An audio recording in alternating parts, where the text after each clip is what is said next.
Welcome back to the Plan Your Federal Retirement Podcast. I'm your host, Micah Shalansky, and with me today is a special guest, the amazing Floyd Shalansky. Pops, how you doing? I'm just doing great. Hope summer gets here soon, but I'm doing great. What do you mean summer gets here soon? It's beautiful out. We live in a great state of Alaska. What else could we possibly complain about? Mosquitoes, that'd be one. Well, it's our state bird, right? Come on, you got to have That's something right. out That's there. right. Yes, sir. Yeah, for sure. For sure. Well, We're doing great, as son. Yeah. as times come up with things to think about, right? Especially like summertime, we're out spending money, life is happening, all these great things. It's kind of a good time to talk about, we love to play. In Alaska, whether that's fishing, whether that's hunting, that's being active and doing things. And sometimes when we're out playing, things break. And then we get questions from clients saying, hey, I blew a motor in my boat, or I need to replace A, B, and C, or I need to do X, Y, and Z. And they call in and say, hey, I need to tap my emergency reserves because on my sport boat, I blew my motor and I need to replace it. And that kind of leads into a little bit of things we're going to be talking about today, Pops, which is what do you need to have in savings, not only while you're working, but when you're retired? As we talk to younger people, right, just getting started in their careers, 3 to 6 months worth of living expenses. Now, that's not at a reduced budget. That is, what are you spending today? That should be set aside. Statistics, from Dave Ramsey and Susie Orman and these other gurus say most Americans are 60 days away from bankruptcy. So getting started in your career, especially if you're a Fed and have pretty decent job security, 3 to 6 months is probably a good number. But as you know, Micah, the closer we get to retirement, let's say 5 years, 7 years out, I don't know about you, but I want 3, 4 years of their expenses and that you're spending normally today in that savings account, getting ready to make the transition to retire. Yeah, and this is really important to be talking about differences in different types of accounts, right? Because when we talk about savings, man, that's just that's a big picture concept, right? Are we talking about retirement savings? Are we talking about savings for a trip? Or are we talking about savings for an emergency fund? Or are we talking about savings in our buckets for the first 5 years in retirement, right? So we use savings as a very general term. And I think sometimes, Pops, and feel free to push back, but sometimes that can be a little confusing to our clients, to our audience, etc. Because what savings in particular are we talking about? And that's why we are such huge fans of buckets, about being very intentional about what accounts are for what savings. As you were going through that, I counted 5 buckets you talked about, right? So intentional. One of the things that we started using about 4 years ago was that emergency fund, nicknaming it the 911 account, not just savings. And so many times, we have clients, I have people, Floyd, I got plenty of savings, all right? And I go, well, how about your 911 account? Oh, it's all over here. Yeah, and I go, and until someone says, hey, let's have a weekend and we're going to blow off here, and go down to Napa and do some wine tasting. I was just saving for that. And here comes the money out of that savings account, and it goes away. So separate, as we were talking before the podcast, I like to see, if you're making a car payment, you continue to pay the car off. That's fine. It's $400,000, $500,000 a month. Keep making that payment into this account. So when the car does have a hiccup, all right, you and I fly airplanes. I put money away in my quote play account all the time for annuals, for half fuel, for all those things, not out of my general savings, all right? Vacations, we put money away for Hawaii every year, put it away on a monthly basis. Why? It's a habit. Get in that habit. But the 911 account is, oh my goodness gracious, the world's coming apart. Now I need to pull these funds out. And Micah, that's not to say we can't pull it from another resource. I know that I've got this money set aside in case something happens. Yeah, and really what this is talking about is kind of this different layering, Pops, and I like that. So you talked about one thing that I want to pull on that thread on.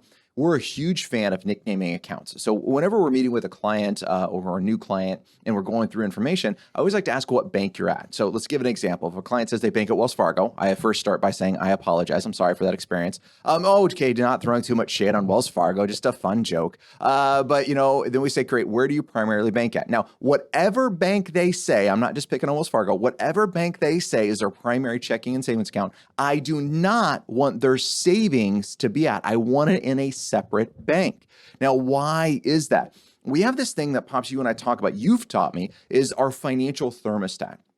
Now, that financial thermostat is when we log on to our bank account, somewhere between X and Y is a good dollar amount, right? If it's between there, we're comfortable. If it starts going above Y, I feel really good and I start spending some money. And then it goes down below X and I'm like, holy crap, who spent the money out of my account? It clearly wasn't me, but stop spending everything, right?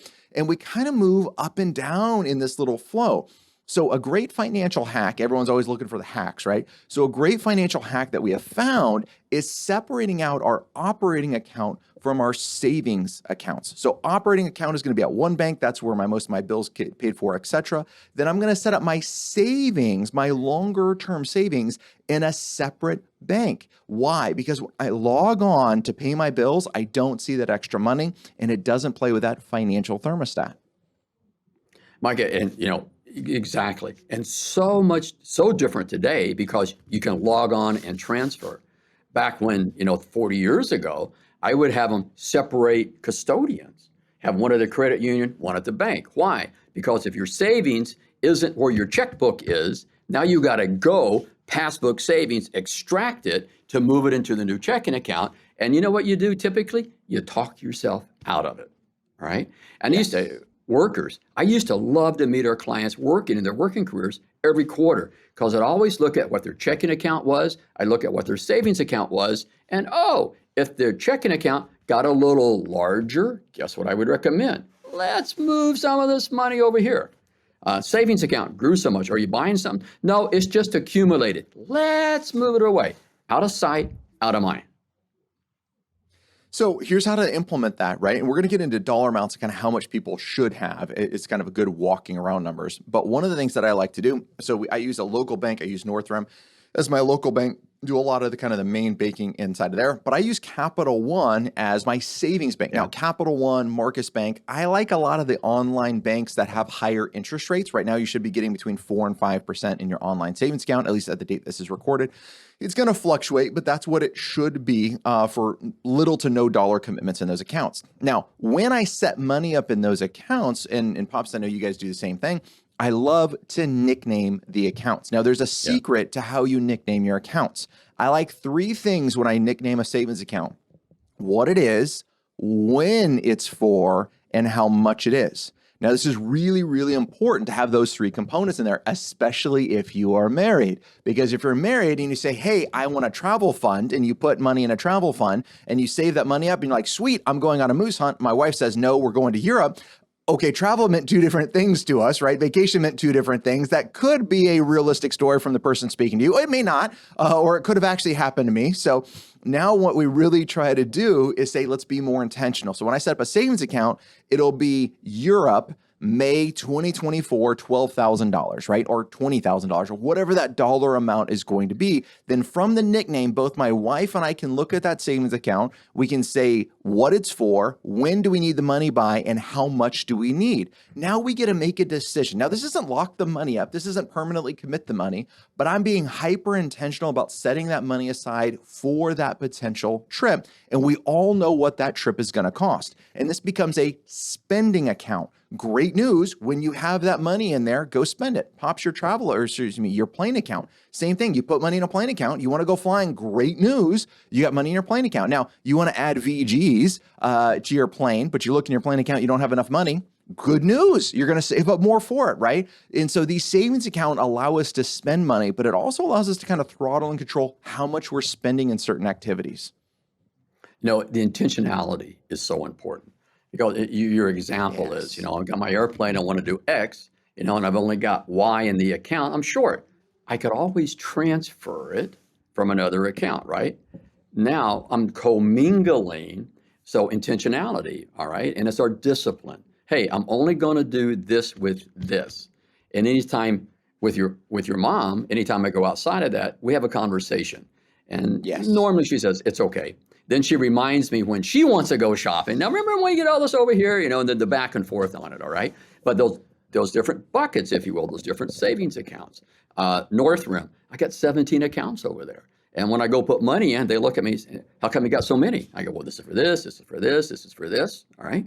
And on the credit cards, we have a travel card. We use the travel card when we travel. We have a gas card, not a gas like Texaco, but we got one credit card that we use, so we get the air miles, if you will, for that. But each one of those allows us now to separate our expenses or our spending each month as we review our bills. Now, here's the really key part about this, right? And Pops, is what you said is about being intentional. So one of these accounts we always have is a 911 account. Now, we don't call it an emergency account anymore. We changed the language to our 911 account. Now, why do we change the language? Because we get clients that would call and says, Mike, I got an emergency. My boat motor went out and I need to pull out money of that emergency fund to replace my boat motor. Okay. Why do you use the boat? Well, we like to use it to go fishing. Okay, are you fishing for food or are you fishing for fun? Well, my God, that's how I stock the freezer. That's the same sales pitch I give my wife. So that means you're stocking it for fun, right? This isn't, we still had Fred Meyer's and Costco in Alaska. And so we're doing it for fun. So it's really not an emergency that you need to replace the boat motor. You really want to replace the boat motor. Now, what is an emergency? My heat goes out of my house. Guess what? In Alaska, heat's a vital thing. I kind of like having it, right? My heater goes out. My water heater goes out. This is an emergency. I have a roof leak. A tree falls and hits it. We have an earthquake and I have foundation damage. These are emergency things that I need to tap those 911 funds for. I lose my job. The government goes on government shutdown and you still have to report to work, but you don't get a paycheck, right? Not saying that has actually happened. Okay, so those would be emergencies that we need to pull these monies from during this period in time, not discretionary things. So your emergency account should be set up as a 911 account. You should have a dollar amount associated with that nickname.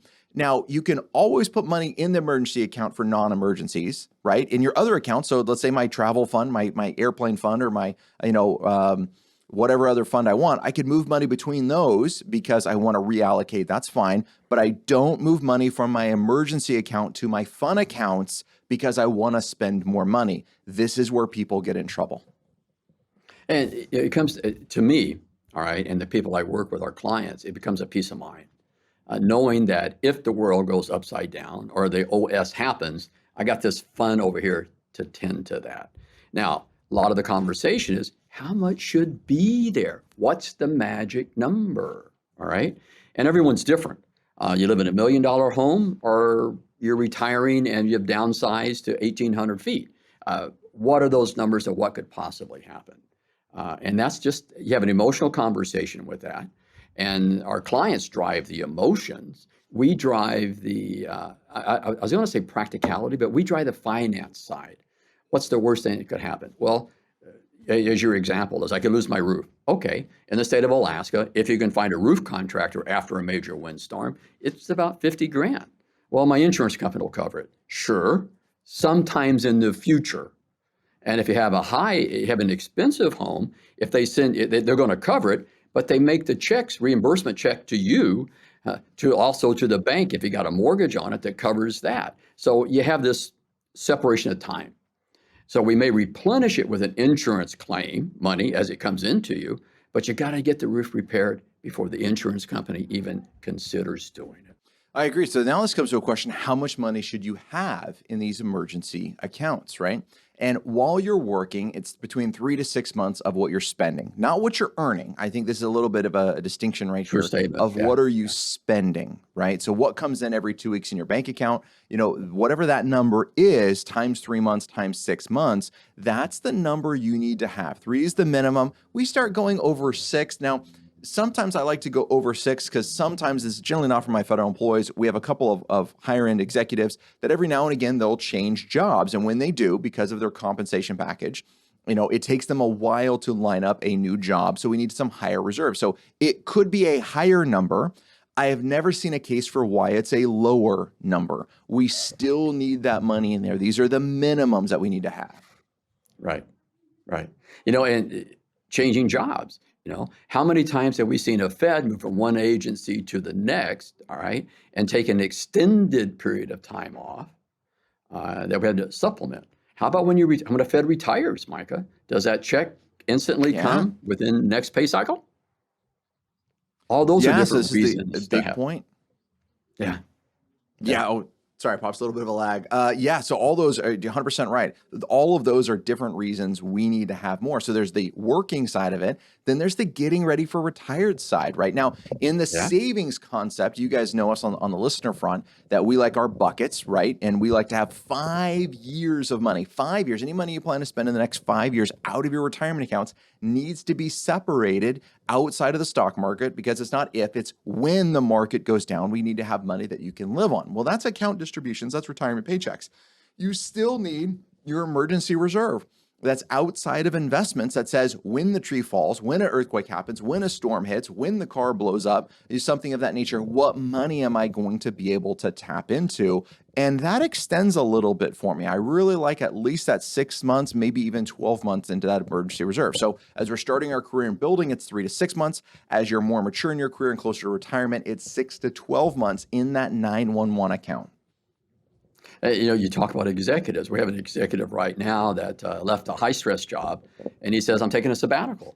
So we knew this was coming. So we ramped up that 911 account, that emergency fund, anticipating that. Micah, he's unemployed for 3 weeks, and he calls me. Hey, Floyd, I got a job offer, twice as much, and I can stay at home. All right. So, okay. Yeah, all those little things, right? But I'd rather plan to have a little too much cash and not need it Amen. than not have enough cash and need it. So, all right, so we talked about kind of how much you need. We talked about different account allocations that you need to have, as in we love different banks. We love different bank accounts, right? FDIC insured, pretty much whatever bank you want to go with. I mean, knock yourself out. Or credit But union. then it comes to sure. Yeah, fair enough. I use those. I know people draw a big distinction between those. I kind of use those synonymously. So the other thing that I would throw out there, Pops, is it's a little bit as to, okay, once you're in a bank or a credit union, where do you put these emergency reserves? So some clients say, hey, I want to put these money in a CD. I want to put them in a bond. Then there was T-bills that were out here. They were paying 9% last year. So people are like, hey, how do I get that 9%? Well, the first thing you got to do is get a time machine. And then you go back to last year and you can get those 9%, but they don't exist right now. They're a lot lower. It's a one-time kind of fluke. But there's still some really good money market rates out there that you can put money into that are still FDIC insured. So whether it's a savings account, maybe some short-term CDs. I'm not a huge fan of long-term CDs, especially for these savings accounts, because generally you're not earmarking the money for 5 years, right? It's saying, hey, I want to spend this money in the next, anywhere between 6 months to 18 months. Generally, that's not a great fit for a CD. I agree, Micah. And one of the points I'd like to stress when you say when you go to your bank or your credit and you want to make a money market account, all right, just because it says money market, that doesn't mean you're getting the best interest rates. We had a client walk in and says, Floyd, don't worry about it. I got $100,000 in the money market. I says, great. I want to see the statement. And he did. The credit union did say money market, paying 0.5%. Had he went to the super money market, he was going to get 4.8%. All right. And they'd been sitting there like 6 months. He was just very frustrated. What did they tell me? Why didn't you ask the question? So very important to the listeners. If you go into the bank, you go into the credit union and say, hey, I want a money market. First question, what is the current interest rate? Oh, it's 0.5. Do you have anything doing higher? And then make sure you're going to park that money at the highest possible interest rate you can get. Yeah, and watch for the strings that are attached with that, right? Anytime someone's giving you a higher interest rate, there may be strings attached, as in time commitments, penalties, limited access. And Pops, I mean, quite frankly, I was fell prey to this. I got a little lackadaisical in my own personal savings. So at Capital One, they've always done a great job in their savings account, whatever it was. And they made a change last year before rates went up. They created this new savings account. And I saw it, but I was like, well, the rates are virtually the same. It was 0.01% higher, 0.001% higher. It wasn't worth making a change for that little dollar amount. I was like, well, no biggie. I'll just keep in my same savings accounts. Then as rates went up and I saw Capital One just announce that their rates are going up and up and up, I assumed that I was part of that because that's the way it's always worked in the past. They did a product change, those sneaky little guys, and the savings account that used to keep up with interest rates no longer does. Their new savings account is the only one that does. So I had to go change all my savings accounts in order to get this higher rate. But again, I missed it for about 6-8 months because I just assumed when I saw Capital One raising rates that I was getting that. It wasn't until I, like you, did the math looking at my statement and be like, whoa, that's not 4%. And then started working backwards and I was still stuck at a low rate. had a frustrating phone call with Capital One, and their comment is they're hearing this from multiple customers, but this was a change they made. So even though it's what you had in the past, doesn't mean it's what you will have in the future. You gotta stay on top of this as well. If it's a difference of 0.001, it doesn't make any sense. If it's a difference of zero point 0.2 and 4.2, that's a massive difference in interest rate that in dollar amounts that you're getting, probably worth taking the time to make a change to do that. Micah, to your point though, is I just got some from Capital One today. 6 pages of updates. You're going to read all the fine print? It's the math for me. You know, you look at your quarterly statement. Oh, you made 13 cents on $100,000. I thought you were paying a nickel. That should equate to a little more than 13 cents. You got to have common sense when we take a look at it. So important to really watch that and to dig into it to make sure you're getting the best you could possibly get.